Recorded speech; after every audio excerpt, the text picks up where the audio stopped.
tahimik at mapanganib. Ito ang mga katangian ng isang gubat na mapanglaw. At dito rin magsisimula ang kwento ng matamis na pag-iibigan nila Florante at Laura. Sa gitna ng gubat, may isang lalaking nakatali sa puno na animoy binugbog ng paulit-ulit at hinabol ang kanyang hininga. Ang pangalan niya ay Florante.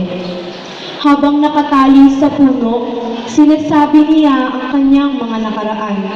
At isa na rito ang Albania, isang kaharian kung saan siya ay isinilang na ngayon nangangalit. O aking Diyos Ama,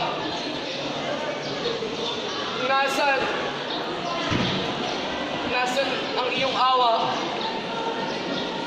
Ako'y nananaghoy, nakikiusap,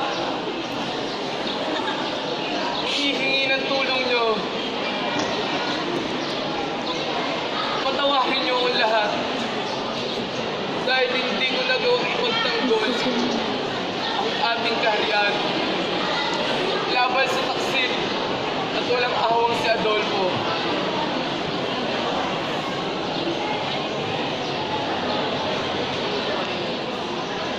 Tila yata wala na nagmamahal sa akin. Napakapait ng aking buhay. Tinagaw niya ang korona ni Hari Liceo upang magawa niya ang kanyang mga hinanais. Pati si Duque Preseo na aking ama ay kanyang dinamay. Sandaling nanahimik si Florante dahil sa sama ng loob.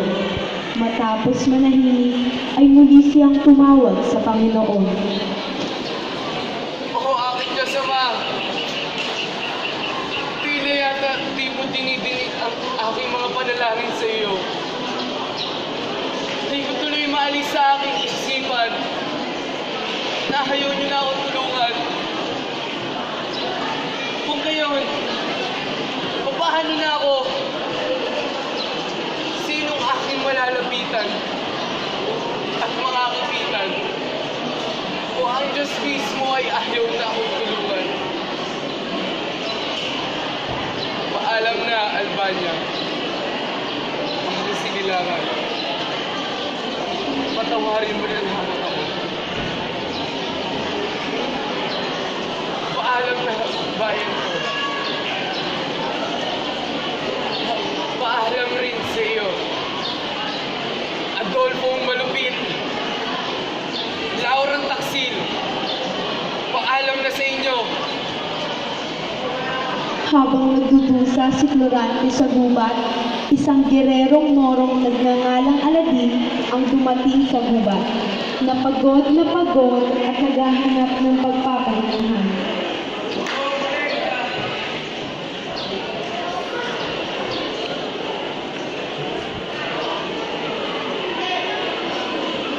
O tadhana, kay lupit mo, kinuha mo ang minamahal ko. Habang si Aladin ay umiiyak at nagdudusa, ay may narinig silang tinig sa kagubatan. At pagkatapos ay may nakita siyang lalaki. Talagang aking minamalas. O ano yung tinig na paniraman sa kamay ng taksil? Tinig ng isang nagihilipis na nila. Si Adolfo, sino kaya siya?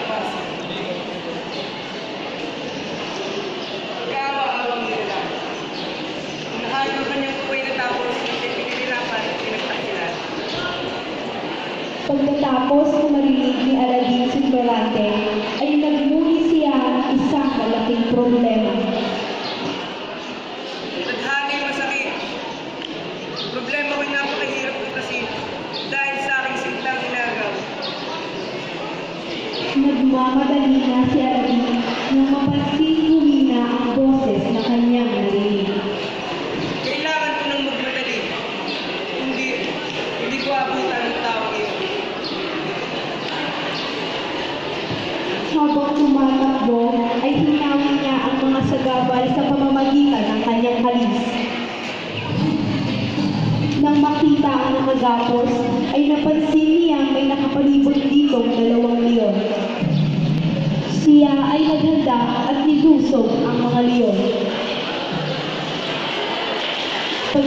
Matapos niyang kapatay ang 2 leon, ay pinakawalan niya si Florante.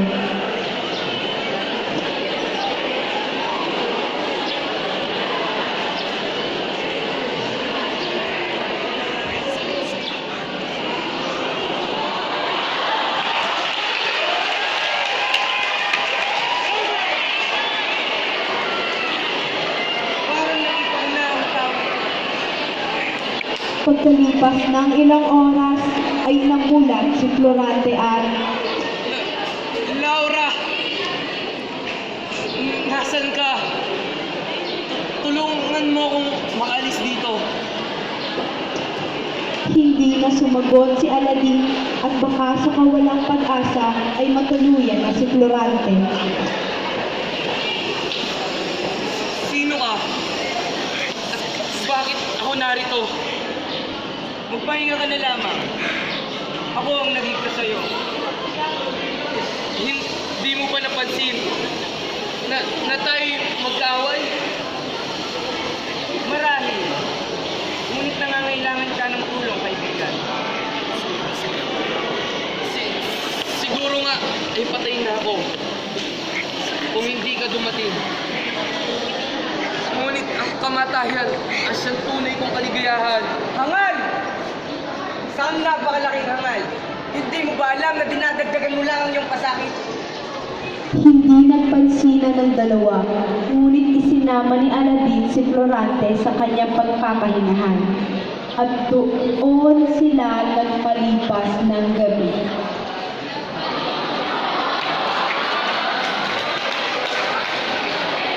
Pagdating ng umaga, ay napansin ni Aladdin na malakas na si Florante. Kaya't ito'y kaniyang niyak. Maraming salamat sa tulong mo. Inaliw ni Aladdin si Florante, ngunit napansin nitong malungkot pa rin siya. Tila malungkot ka pa rin, aking kaibigan. Ano ba talaga ang iyong bakit? Maaari ko bang malaman? Sige.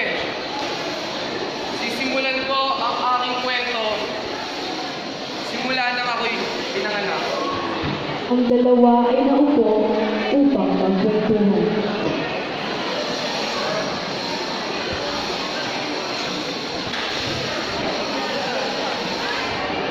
Pinanganak ako sa bayan ng Albania, kung saan si Duque Breseo, ang aking ama ay naninirahan. Ang ina ko na si Prinsesa Floresca ay nakatira sa Coton. Pinangalanan nila akong Florante. Noong akong sanggol pa lamang, ay muntik na akong dagigin ng isang buitre.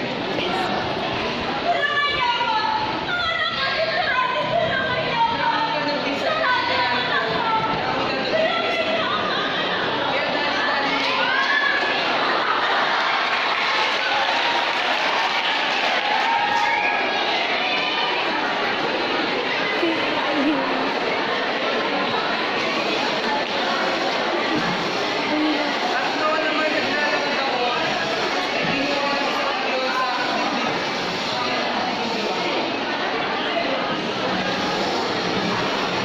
Buti na lamang at hindi ako nagtama. At noon naman naging 7 taong gulang ako, ay lagi ako nasa buron.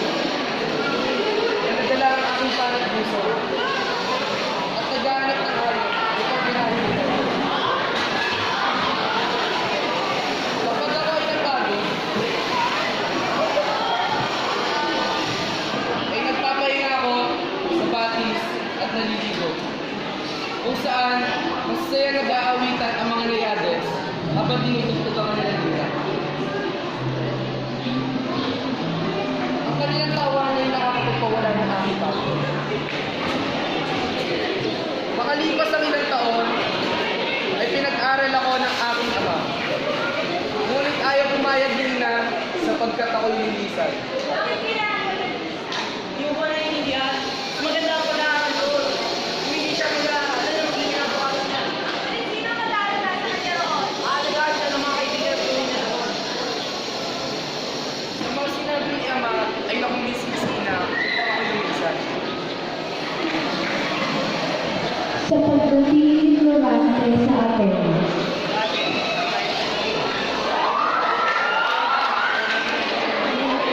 Salamat po. Ayaw ko po sinusahin ng Albania. Aliano,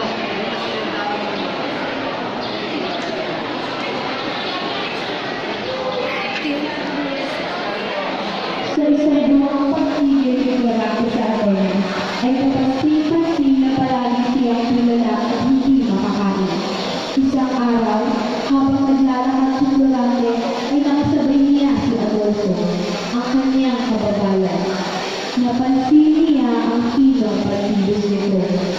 Makaraan pa ang 6 na taong pag-aaral, binabati kita po dati. Kita rito sa Sicilia, Gloria. Salamat po. dito nagsimulang magalit si Adolfo dahil nasasakawan na siya ni Florante. Isang hapon, tinipon ng timor ang mga estudyante.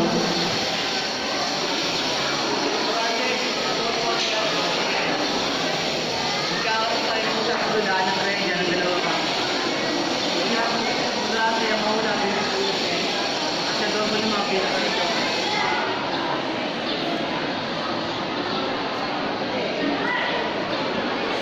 Nang magsimula na ang bulabulahan, nandising ang mata ni Adolfo kay Florante. Ikaw ang magbago sa kapurihan mo. Dapat kang mamatay. Adolfo, tigil mo yung kailangan. Hindi patay ka po, Florante. Hintayin mo ang aking ganti.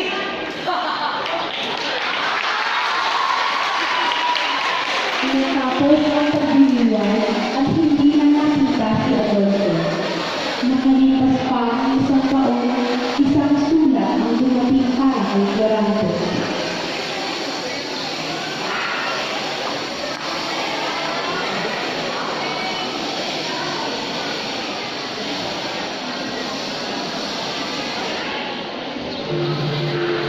Hindi! Wala na!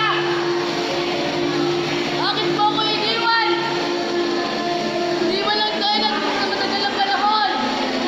Hindi! Hindi ka maaaring mamatay! Oo, ina! Mahal na ina! 2 buwan pa si Florante sa Atenas bago dumating ang kanyang sundo.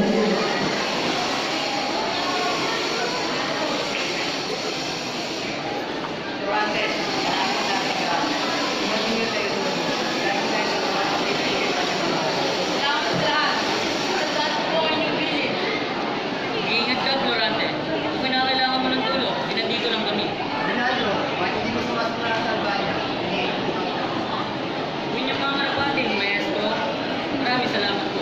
Paalam na po.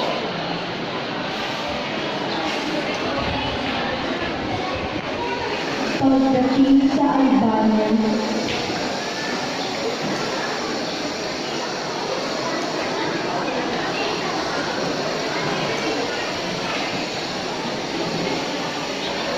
Okay ka ba?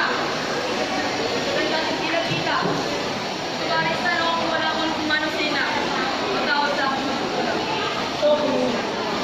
Naunawa namin yung muna. Inakinig ko siya. Hindi ako magbabalawin.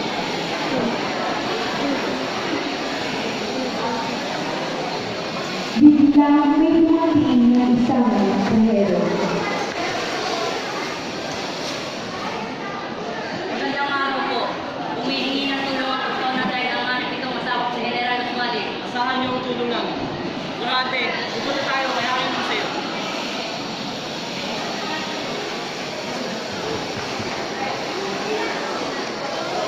Pagdating sa palasyo, sinulubong sila ni Haring Linceo.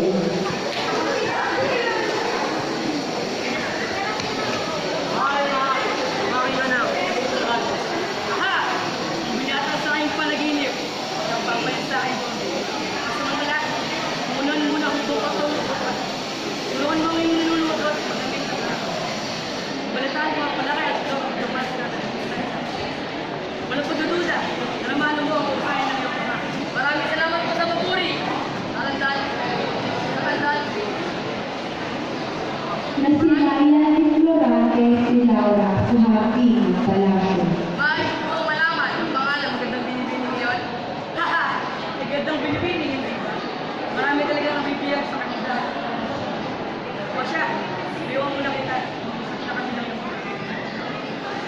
Pumasok si Haring Liceo sa loob ng palasyo at nilapitan naman ni Florante si Laura. Magandang umaga sa'yo, Prinsesa.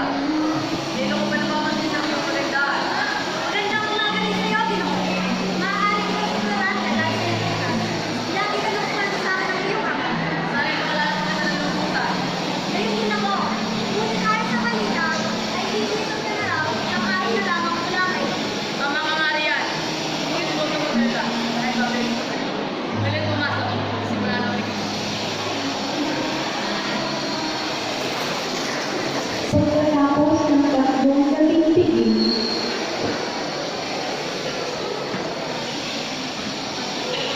Magandang gabi sa iyo, Florante.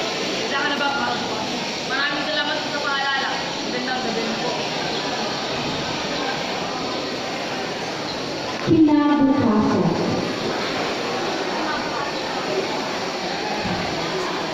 Handa ka na ba? Malayo ang ilalakbay. Handa na po ako aking ama. Kinararan mo po ang mabilis ko sa inyo, Aling Jose. Huwag kang ganun. Mag-ingat ka. Salamat po. Mag-iingat ka, Florante. Balik mo ang iyong tinuran sa akin. Pangako, Laura. Paano? Paalam sa inyong lahat. Mga kawal, tayo na lahat. Pagdating nila Florante sa kultura, nakita nila ang hukbo nila General Osmani.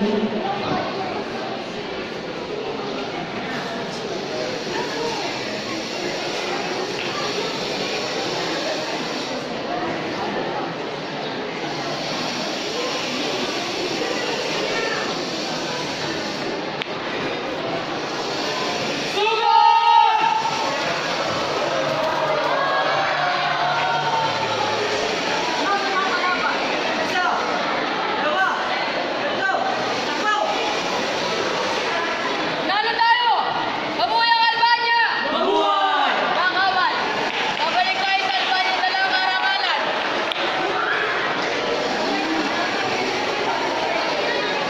Sa pagdating nila sa Albania, ay may nakasalubong sila na hindi pininyagan o may dalang isang babae.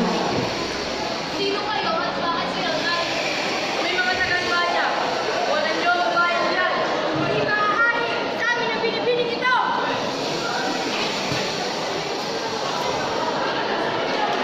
Wala na kanila. Pero may nakakaya kanina. Maaari kong malaman ang pangalan. Ito, Florante. Si Laura. Laura? Bakit ka lang dito? Gusto ko lang malaman ang iyong kalagayan. Salamat sa pag-alala. Kumusta ka na? Sana hindi mabuti ka. Ano naman ako? Pero Florante, kailangan ko ng tulong mo. May bayan ko namin dito na pinagtataguan ng mga maulupit sa aking ama. Iligtas mo siya. Paano mo na mas mangyayari sa kanya? Paano mo?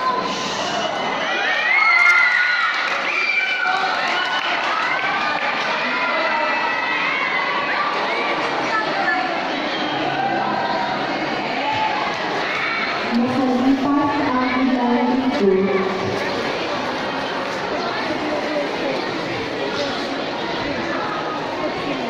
Naluli tayo!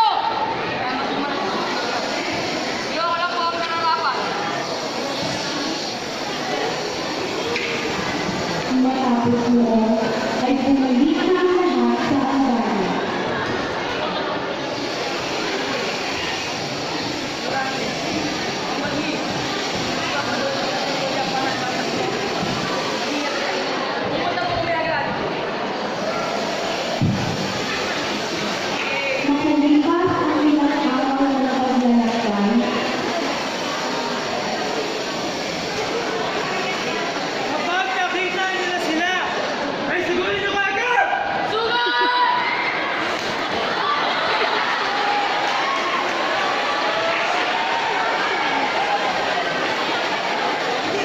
makalipas ang ilang araw,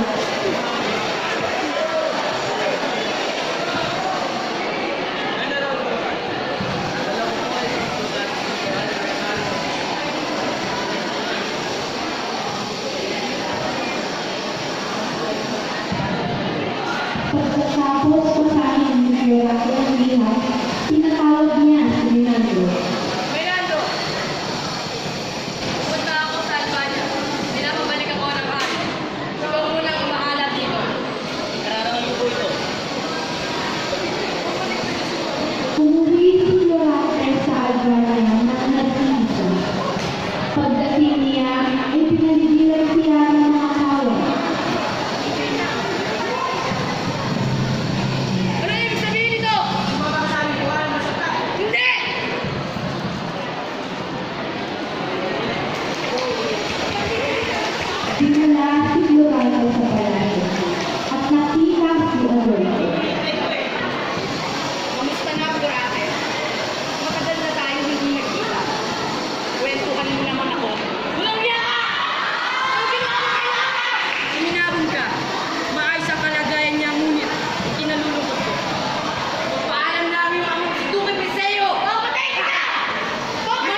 Di na nakatiis si Yorake at Aladdin. Kaagad nilang nilapitan ang kanilang sinisinta. Huwag nilang sabihin sa pagmamahal ng isa't isa.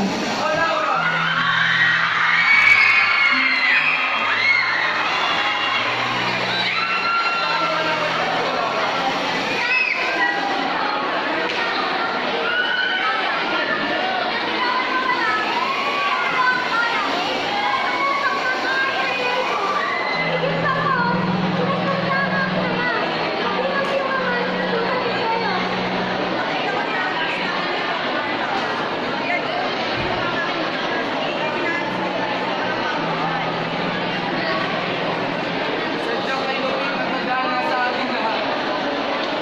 Ngunit ngayon, ay masaya na tayong lahat magkakasama. Habang sila ay nag-uusap, ay dumating si Penato at ang kanyang mga sundalo. Dapat ay hahanapin nila si Agordo upang singilin sa kanyang mga kasalanan. Nang makita nila maayos na ang lahat.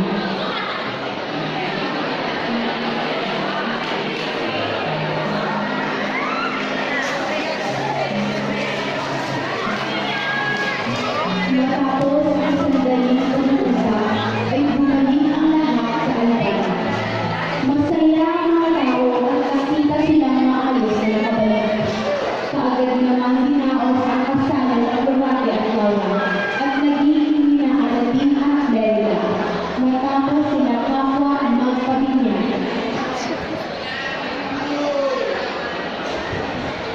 Kuyang bagong kasal.